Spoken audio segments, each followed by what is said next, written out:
Didier Bollecker, bonsoir. Bonsoir. Vous êtes le président de l'Automobile Club et vous êtes sous le grill. L'Alsace est candidate à l'organisation de la manche française du championnat du monde WRC en 2010. Elle est retenue aux côtés de la Corse. Êtes-vous confiant? Ah oui, c'est une première étape très importante qui a été franchie et qui prouve la valeur du dossier qui a été présenté. Être finaliste avec la Corse qui organise cette épreuve depuis de très nombreuses années est déjà en soi un succès. Mais si je vous dis que la Corse est plus jolie, sa géographie se prête mieux au rallye, que répondez-vous? Oh, je vous dis, attendez de le voir se dérouler en Alsace. Nous avons concocté un trajet, en tout cas nous l'avons proposé à la Fédération française du sport automobile, un tracé qui ne décevra pas. Et puis par ailleurs, je crois que la localisation de l'Alsace permet aussi à cette manifestation d'avoir un retentissement beaucoup plus important que sur une île.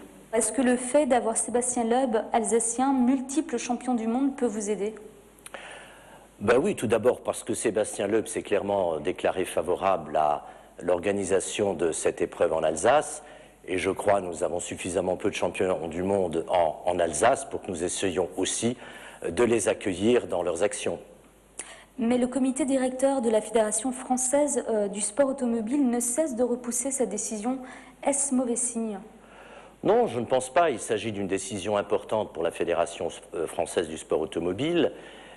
Dans un premier temps, il y a eu un appel à candidature. 4 candidats se sont déclarés.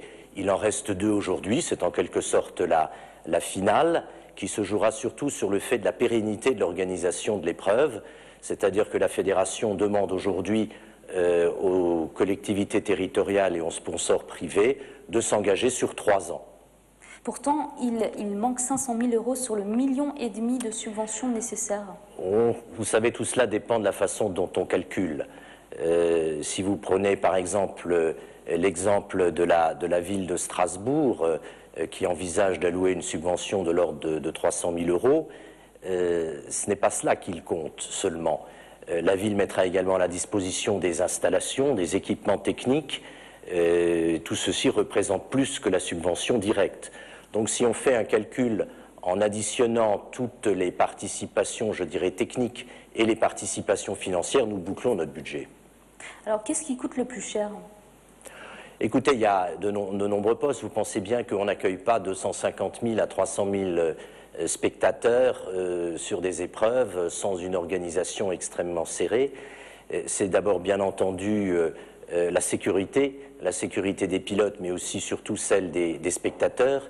Il y a donc une très grosse organisation qui doit être mise en place. Il y a toutes les installations techniques, toute la logistique d'un rallye, qui est quelque chose, et ceux qui sont déjà allés sur le site d'un rallye WRC le savent, qui est quelque chose de très impressionnant.